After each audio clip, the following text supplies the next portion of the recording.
اعوذ باللہ من الشیطان اللعین الرجیم بسم اللہ الرحمن الرحیم الحمد للہ وکفا وسلام علی عبادہ الذین اصطفیٰ. درود بھیجیے محمد و آل محمد.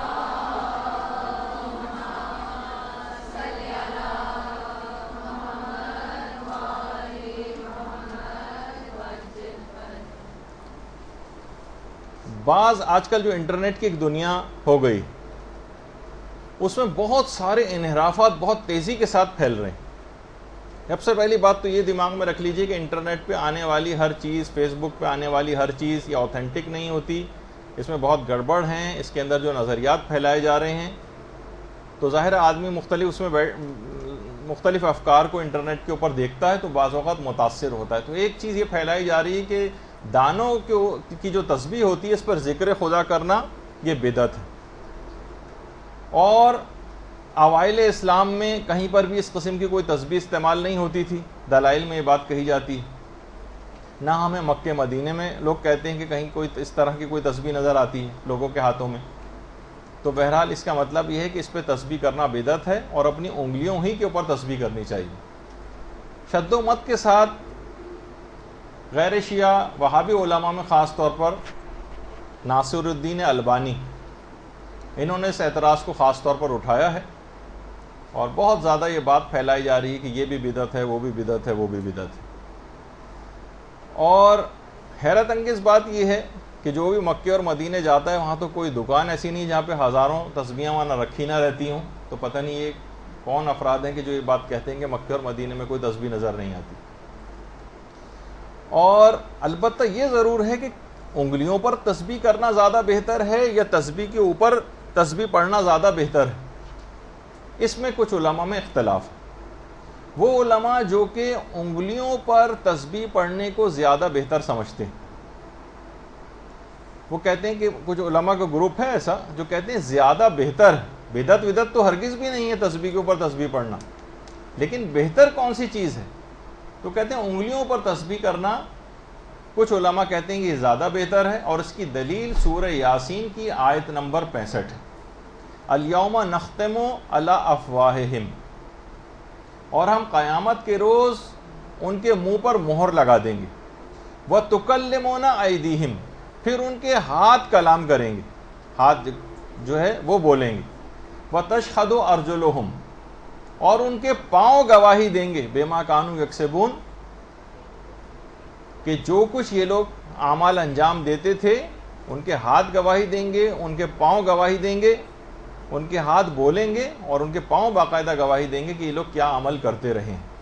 تو علماء اس آیت کو بیس بناتے ہیں اور کہتے ہیں کہ جب ہم انگلیوں کے اوپر یہ تسبیح پڑھتے ہیں تو کیونکہ ہاتھ پاؤں گواہی دیں گے اعمال کی، تو یہ انگلیاں بھی ہمارے ذکر خدا کی گواہی دیں گی، تو ان کے اوپر تسبیح کا پڑھنا زیادہ بہتر ہے. اعضاء و جوارح کی گواہی میں کیونکہ انگلیاں بھی شامل ہیں تو لہٰذا تسبیح انگلیوں پہ پڑھنا زیادہ بہتر ہے. کچھ علماء کا نظریہ یہ. اور یہی وجہ ہے کہ آپ نے سنا ہوگا کہ واجب نمازوں کے لیے تو یہ ہے کہ ایک جگہ مخصوص بناؤ، وہیں پہ آپ اپنی واجب نماز پڑھیں زیادہ تر اوقات میں، کہ جو ایک مخصوص جگہ آپ نے بنائی ہوئی ہے. لیکن مستحب نمازوں کے لیے حکم ہے کہ الگ الگ جگہوں کے اوپر نمازیں پڑھو، کیونکہ زمین کا وہ حصہ بھی قیامت میں گواہی دے گا جہاں جہاں آپ نے سجدے کیے ہوں. تو کوشش یہ کریں کہ مستحبات اور نوافل وغیرہ جو ہیں نمازیں وہ آپ مختلف جگہوں پہ انجام دیں، کیونکہ وہ بھی زمین کے وہ حصے بھی گواہی دیں گے. تو انگلیاں بھی گواہی دیں گی، اعضاء و جوارح بھی، اور زمین کے وہ حصے بھی. اچھا، اب امام خمینی علیہ الرحمہ کا ایک عمل تھا، وہ یہ تھا کہ نماز کے بعد جب بھی تسبیح حضرت زہرا سلام اللہ علیہا پڑھا کرتے تھے، اللہم صلی علی محمد،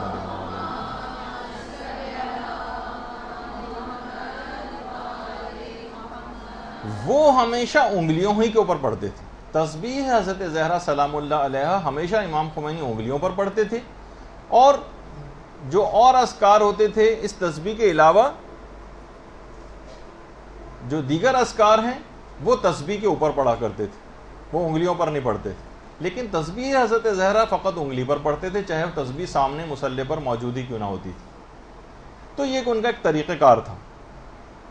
اور یہی وجہ ہے کہ مقدس اردبیلی جو ہیں ہمارے کی تو خیر ان کی خیالی تصویر ہے، مقدس اردبیلی ان کی کتاب ہے مجموع الفائدہ، اس میں باقاعدہ مقدس اردبیلی نے یہ بات کہی ہے کہ انگلیوں پر تسبیح جو ہے وہ پڑھنا زیادہ بہتر ہے. البتہ تسبیح کے اوپر پڑھنا بھی بالکل صحیح، بلکہ بعض علماء نے تو ایک دلیل سے زیادہ بہتر بھی قرار دیا.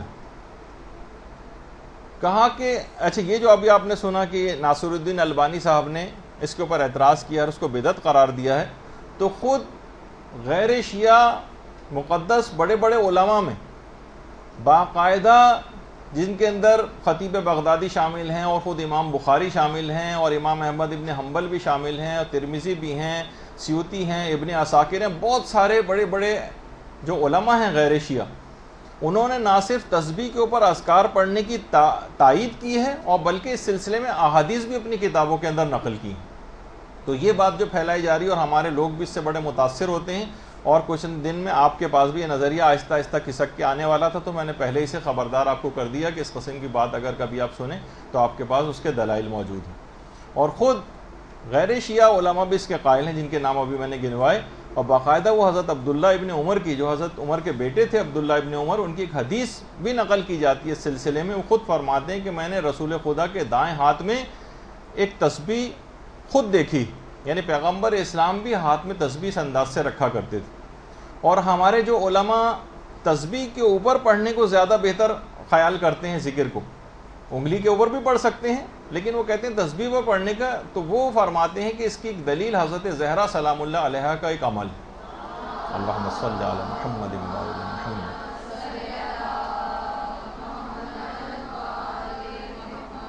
کہ حضرت حمزہ کی شہادت کے بعد، حضرت حمزہ کی شہادت کے بعد مدینہ میں حضرت حمزہ دفن ہے، یہ ان کی قبر مبارک ہے، ان کی قبر کی مٹی سے حضرت زہرا نے دھاگے کے اندر پرو کر ان دانوں کو ایک تسبیح بنائی تھی عدد تکبیرات کے برابر.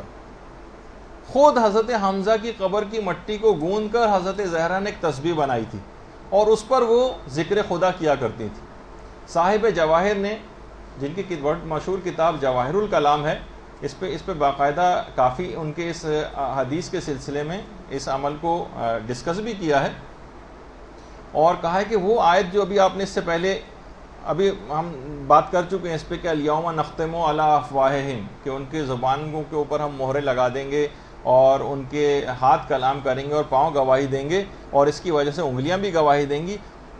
صاحب جواہر یہ فرماتے ہیں کہ یہ آیت مکی ہے، یعنی مکے میں آیت نازل ہو چکی تھی، جبکہ حضرت حمزہ کی شہادت مدینے میں ہوئی، اور یہ عمل جو ہے حضرت حمزہ کی شہادت کے بعد ان کی قبر کی مٹی کو گوندھ کر اس سے تسبیح بنانا، یہ اس مکی آیت کے نازل ہونے کے بعد حضرت زہرا نے کیا. تو اگر انگلیوں پر تسبیح کی فضیلت زیادہ ہوتی پڑھنے کی، تو کبھی بھی حضرت زہرا کم فضیلت والے کام نہ کرتی.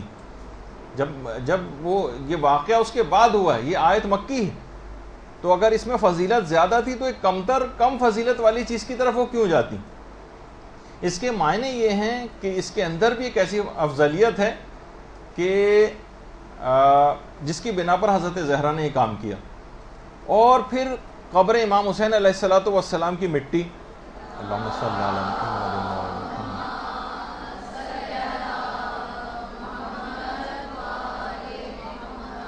تو قبر امام مظلوم کی مٹی سے بنی ہوئی جو تسبیح ہوتی وہ خود کتنی فضیلت کی حامل ہے، اس کی کتنی زیادہ تاکید ہے. پچھلی دفعہ آپ نے شیخ عبد الکریم حائری کی تصویر دیکھی تھی کہ اپنے سر پر اس قبر امام مظلوم کی مٹی سے بنی ہوئی تسبیح کو اپنے امامے کے اوپر رکھ کر نمازیں پڑھا کرتے تھے، اور قبر کے اندر اس کو رکھنے کی جو ہے وہ عذاب سے بچانے کے سلسلے میں کتنی باتیں نقل کی گئی ہیں. اور یہ بھی ہے کہ انسان جس وقت غافل ہو جاتا ہے تو یہ تسبیح خود بخود ذکر خدا کرتی رہتی. تو حضرت زہرا سلام اللہ علیہا، ان کا قول، فعل اور تقریر بھی حجت، یعنی جو کام انہوں نے کیے، جو باتیں انہوں نے کہیں، جو کوئی عمل ان کے سامنے ہوا اور وہ خاموش رہیں، جس طرح ائمہ کے قول و فعل و تقریر حجت ہوتے ہیں، معصومین کے قول و فعل و تقریر حجت ہیں، اسی طریقہ سے حضرت زہرا کا قول و فعل و تقریر بھی حجت. اور یہ دلیل ہے اس بات کی کہ تسبیح پر ذکر کرنا بھی مشروعیت رکھتا ہے، یعنی شریعت کے اندر یہ چیز صحیح ہے، نہ یہ بدعت ہے نہ یہ ایسی چیز ہے کہ اس کو اوائڈ کیا جائے. اور باقاعدہ وسائل الشیعہ میں 7ویں امام جو ہے ہمارے امام موسی کاظم علیہ الصلوۃ والسلام،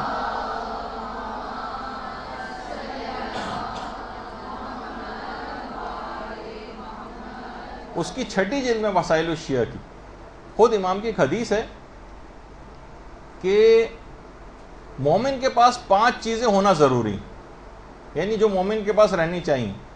ایک تو مسواک، ایک کنگا، ایک جائے نماز، کم سے کم 34 دانوں کی تسبیح اور ایک عقیق کی انگوٹھی. 34 دانوں کی تسبیح خود امام نے کہا کہ کم سے کم یہ ہر مومن کے پاس ہونی چاہیے یہ 5 چیزیں. اس کا مطلب ہے کہ جب تسبیح ایسی کوئی جیب میں ایسی بلا وجہ تو نہیں پڑی رہے گی نا، اس پہ ذکر خدا ہی کیا جائے گا.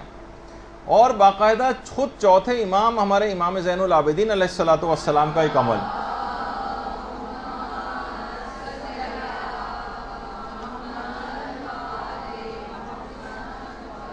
کہ چوتھے امام کو جب دربار یزید میں بلایا گیا تھا اور یزید کے ساتھ باقاعدہ امام کا ایک مکالمہ ہوا تھا، تو یزید نے دیکھا کہ امام اس سے بات بھی کرتے جا رہے ہیں اور امام کے ہاتھ میں ایک چھوٹی سی ایک تسبیح تھی، امام اس پر اپنی انگلیاں بھی گھماتے جا رہے ہیں.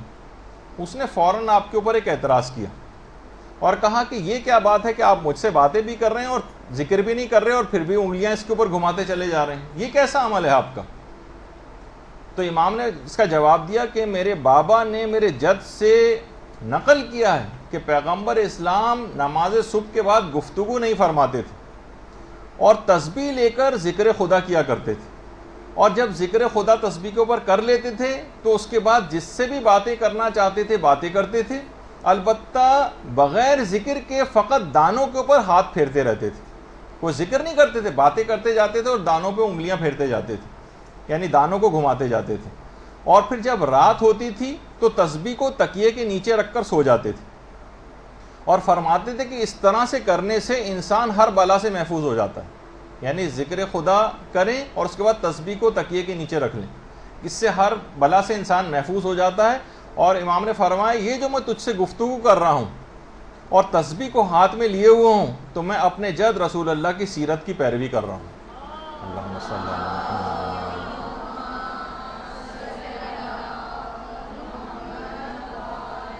باقاعدہ بہار الانوار کی 45ویں جلد کے اندر پورا یہ واقعہ موجود ہے.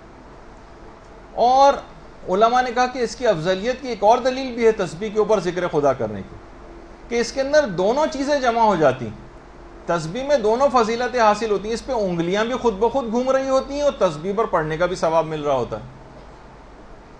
یعنی انگلیاں بھی خود بخود اس کے اوپر گھومتی ہیں تو انگلیوں پر پڑھنے کا ثواب بھی ملتا ہے، اور تسبیح کے اوپر پڑھنے سے معصوم کی سیرت کی پیروی کا عمل بھی ساتھ میں جمع ہو جاتا ہے تو وہ ثواب اور ایڈ ہو جاتا ہے. اور ایک اور بھی بات علماء نے کہی کہ دیکھیں تسبیحات وغیرہ کے اندر آپ کو پتہ ہے کہ اعداد کی بہت اہمیت ہوتی ہے.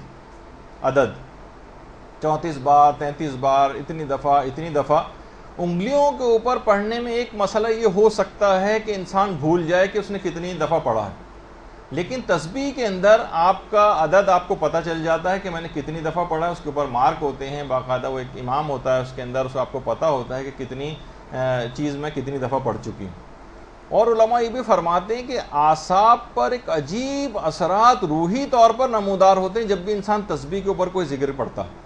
تو بہرحال اس کے اندر کوئی حرج نہیں ہے. تسبیح پہ پڑھنا نہ صرف یہ کہ بدعت نہیں ہے، بلکہ کتنے دلائل سے آپ نے سنا کہ اس کو پڑھنا بہت بہتر بھی ہو سکتا ہے، بلکہ ہو سکتا ہے کہ انگلیوں پر پڑھنے سے بھی زیادہ ثواب ملے، کیونکہ انگلیوں کے اوپر پڑھنا تسبیح کے ساتھ جمع ہو جاتا ہے. اور اس میں کوئی جھگڑا وغیرہ نہیں کرنا چاہیے، لیکن کیونکہ یہ باتیں مستقل پھیل رہی ہیں ابھی تک آپ تک نہیں پہنچی، لیکن جب پہنچے گی تو ہو سکتا ہے کہ مختلف حوالوں سے آپ کو اس بات پہ قائل کیا جائے. اور یہ بہت سارے انحرافات بہت تیزی کے ساتھ، یہ جو سوشل میڈیا کو جتنا آزاد آج کل چھوڑا گیا ہے، چاہے وہ فیس بک ہو، ٹویٹر ہو، اور پتہ نہیں کون کون سی جو چیزیں ہیں اس کے اوپر، جتنی آزادی اس کے اوپر ہے وہ ایک خاص سازش کے تحت بھی اتنی آزادی ہے کہ جو چاہیں جس طرح کا افکار چاہیں اس کے اوپر پھیلاتے چلے جائیں. تو اس میں کوئی جھگڑا نہیں کرنا چاہیے، دونوں باتیں بالکل صحیح ہیں. یہی وجہ ہے کہ کہا جاتا ہے نا کہ اس بات شے مستلزم نفی شے دیگر نیست، یعنی ایک چیز کا انکار کر کے ہی ہمیشہ دوسری چیز کو ثابت نہیں کیا جاتا ہے. دونوں میں چیزیں ٹھیک ہو سکتی ہیں. ہم یہ سوچتے ہیں کہ شاید ہم ایک چیز کا انکار کریں گے تبھی دوسری چیز جو ہے وہ ہم ثابت کر سکیں. تو یہ دماغ میں آپ کہہ رہے تو یہ دوسری چھوٹی موٹی اس طرح کے سوالات تھے، تو ہم نے سوچا کہ اس کو ایک موضوع گفتگو میں ایک دفعہ لے آیا جائے تو زیادہ بہتر.